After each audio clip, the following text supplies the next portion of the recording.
This is Democracy Now!, democracynow.org, the War and Peace Report. I'm Amy Goodman. In Berkeley, California, at least 20 people were arrested as fights broke out between white nationalist Trump supporters and anti-fascist protesters during competing rallies on Saturday.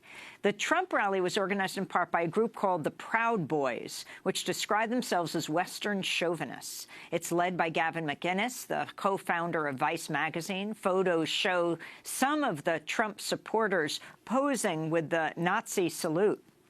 Police say at least one person was stabbed during the clashes. Several more were injured. In one instance, a known white supremacist was videotaped punching a young anti-fascist woman named Louise Rosalma in the face. The man who was seen punching her is Nathan D'Amigo, a former Marine who founded the white supremacist organization known as Identity Europa. To talk more about what happened at the rallies, we go to Washington, D.C., where we're joined by Shane Bauer, award-winning senior reporter at Mother Jones. He reported on Twitter during the protests that some of the Trump supporters were members of armed right-wing militias. His recent piece headlined, "I went behind the front lines with the far-right agitators who invaded Berkeley." Last year, he wrote about the ongoing undercover with right-wing border militia. He also just won a National Magazine Award for Best Reporting for his reporting going undercover at a private prison. Shane, welcome back to Democracy Now! Talk about what you saw on the streets. Thanks for having me, Amy. Well, essentially, Shane, this is the third major clash that has happened in Berkeley of this kind, and each of these rallies have had a larger representation of white nationalist groups.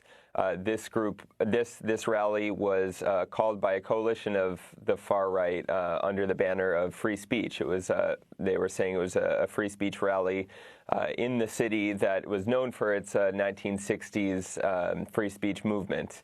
I think many of the counter-protesters saw that this free speech banner as a cover for white supremacist groups and fascist groups to organize.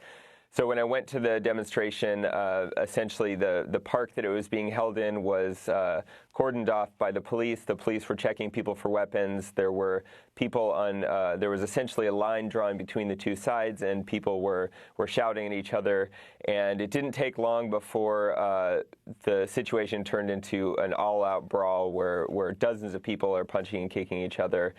And as time passed, the police essentially disappeared, and there was kind of for hours ebbs and flows of major clashes between the two sides. I want to turn to a clip, one of the videos that you posted, a couple of videos you posted on Twitter from Saturday's protest. In these clips, you talked to police officers on duty during the protest. You guys are hanging back. Be a good question for the chief of police. I mean, I haven't seen the cops around people and just like beat the out of each other. A public statement, right? No, I'm just asking you guys. I mean, you're here. I would defer you to our public information officer. So they told you to hang back? As I said, I defer you to our public information officer. What's your next question? I mean, I'm just wondering why I've been watching all day. People get beat up pretty bad. I haven't seen you guys around much. Mm-hmm. Okay. And hey, you guys been hanging back today, huh? what's that? You guys been hanging back today? Doing our job. What's your job? I mean, there's been people brawling all day long. I haven't seen you around. Significance of this video. What's your job in this? Shane, can you talk about the significance of this videotape? Yeah, I mean, I've never seen anything like this in the Bay Area. I've never seen anything this violent. People are getting constantly bloodied throughout the day, and the police are essentially absent for most of the day. The police were there in the beginning, kind of pulling people out of fights, and then we're just hanging back, which I think really surprised a lot of people. I want to go to another video you posted on your Twitter account. In this clip, we hear from a Trump supporter at the protest. I thought this was just a march for free speech. I was coming to support it. I brought this stuff just in case they started making people bleed. I put it on. I didn't even get my helmet all the way on before the first guy came with a laceration. So I'm sitting there holding him against me and everything. We're trying to get gauze and stuff on him. Is Berkeley symbolic in a certain way? Yeah, because back in the past, this is where, or Berkeley rather, is where the free speech movement was done by the kids who went to Berkeley. And now it's like the opposite. And it really, honestly, it crushes me inside. It really hurts, man. Like, I'm sitting here, like, honestly, I don't even like when our side is, like, trying to fight them.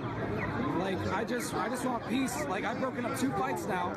So, Shane, talk about this Trump supporter and the other Trump supporters you talked to. Well, he was saying something that I heard from a lot of people, that they came out first for free speech. He also came from another part of the country, which was true for a lot of the people that I spoke to. What was really surprising to me about this demonstration and this rally was the kind of the coalition that came together. I mean, there were white nationalist groups like Identity Europa. There was one group that spoke at the rally called the Pink Pistols, which is an LGBT group that are Second Amendment advocates and supporters of Trump because they support the Muslim ban. There were African American speakers that spoke in favor of Trump.